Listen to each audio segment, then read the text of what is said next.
CNN Chief Legal Affairs Correspondent Paula Reed is here, along with Jeremy Saland, former prosecutor for the Manhattan DA's office. While we watch for the defense motions to play out, let me help you understand a little bit more about what it's like to be inside that trial. I was your eyes and ears inside the courtroom. I made this little diagram just so you understand what the courtroom is like. It's about 25, 30 foot high ceilings, pretty high ceilings. This is where the spectators sit.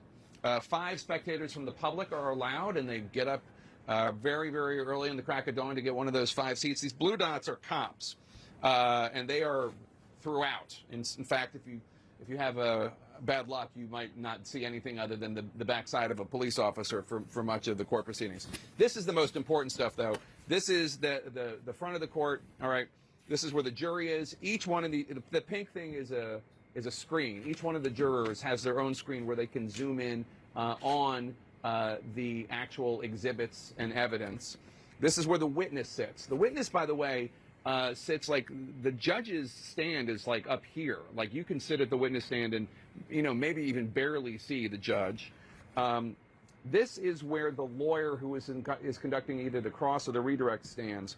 So you can theoretically you come in over here if you're a witness. You walk in over here. It is possible to never make eye contact with Donald Trump, who's the T over here.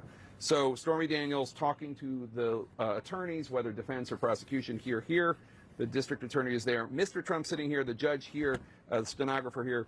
Mr. Trump, as far as I could tell, and this was my seat. I did not have a great seat over here. As far as I could tell, he was just looking this way the entire time that Stormy Daniels was testifying, which meant that he could be looking at a screen here, a screen there, staring off into space. He did not appear to be looking directly at the witness. Anyway, that is what the diagram is like. Do you agree with this? You were inside. This is impressive. Did you do this? I did this. You like this? Where did you even find poster board? Well, I know a guy.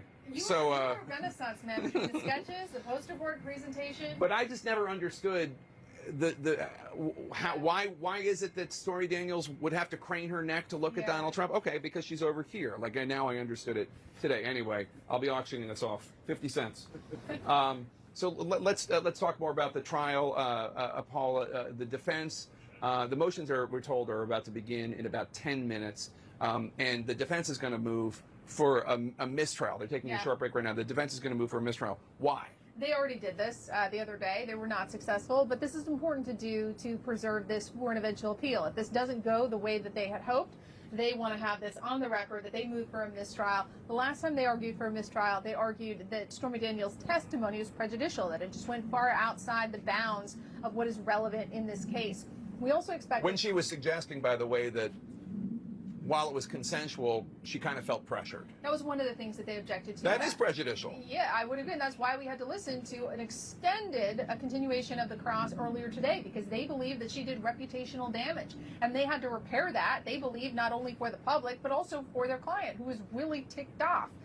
So they're also going to argue against Karen McDougal testifying. Now, according to my sources, we don't actually expect Karen McDougal to testify at this point in the case, but they are going to argue along the same lines. They're going to argue that any testimony she would offer would also be outside anything that is material in this case, and they are going to again, they're going to argue that motion as well. But at this point, she's not actually expected to take a stand. And Jeremy, there was another thing today that was interesting.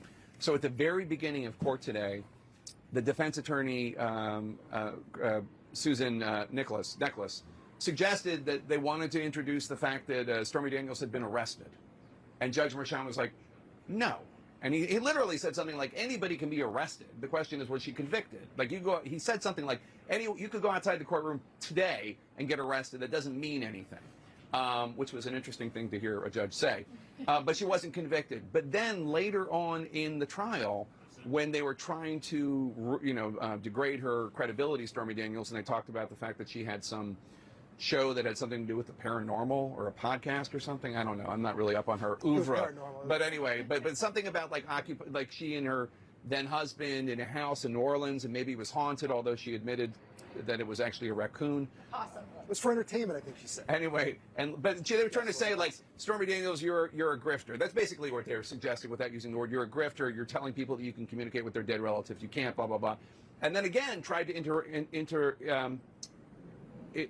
into the testimony that the reason that, this arrest, whatever this arrest was for, something to do with her now ex-husband. And again, the judge, no, you can't do that, slapping it down.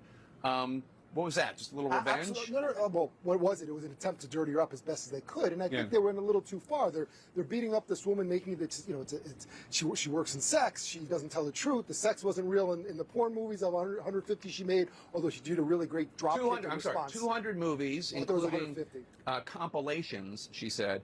She wrote or directed 150. That might be it. Please do not give her career short shrift. This is very true, but she responded right, which is those were as real as what happened to me that night. Yeah. To your question about the arrest, the arrest isn't appropriate. Anyone can be arrested, 100%. A conviction is quite different. A conviction is absolutely different. And within reason, some convictions wouldn't even come in if they're beyond, let's say 10 years and they're not relevant to what's going on here or credibility. So they were absolutely trying to take as many shots as they could. One of the problems is when you have a client who's looking in anger and looking in vengeance and really trying to pummel and pulverize, that does not always play well for the jury. It may play well for politics outside the courtroom, but not necessarily in the jury. It doesn't or for look client good. Service inside the courtroom. 100%. If Donald Trump is mad and they're like, look, you don't have to, please don't attack her, we'll do it, right? This is what happened. It's not helpful. That's what this was this morning, right? Because on Tuesday we saw his first outburst, audibly cursing. He was admonished by the judge. And it's clear that they don't want him to violate the gag order. They don't want another outburst. So they did what he wants to do, which is attack her. Everything from the indictment candles, right, to her career in adult films, to the paranormal opossum. They covered it all in the hopes that that would appease their client and keep him in line. Because right now, jail is a possibility if he violates the gag order. You can't be throwing terms around like indictment candles. Our poor audience has not been brought up to speed about the fact that there is some store that sells a Saint Stormy Daniels indictment candle. We'll tell you about that in a bit. But Trump's defense team went to great lengths to paint her as this opportunist, grifter, etc., who gained publicity, made a lot of money off what they said was a non-existent sexual encounter with Trump. They pointed to many things, including, here's the list, the non-disclosure agreement, the NBC documentary, a book contract, merchandise, and there's your indictment candle. Not mine. Well, not yet. I'll buy you one. The strip club tour, which they mentioned and showed the pictures of many times. It was the Make America Horny Again tour, and Stormy kept saying, "I hated that title. I hated that title," and then they'd bring up a Instagram post of her. She didn't want the title. Scantily clad with the Make America Horny Again reality show, the paranormal TV show. Now she says she made money off of Trump, but it also cost her. Here's the merchant. There's the indictment candle on the right. So that's the Stormy Daniels and a comic book. The Stormy Daniels political power. The hashtag Team Stormy. There's the merch we're talking about. But their point is, she made it up and she's making money. Do you think that the jury? What you're shaking your head? I'm shaking my head because, as she said at the end, it was a net loss to her. She didn't make all that money. It's a net loss to her. It's a net loss to her emotionally, her safety. But this is sort of a sideshow. We had the doorman who had a complete, total fabricated story, and I think it was $30,000 he got paid. This is somewhat irrelevant.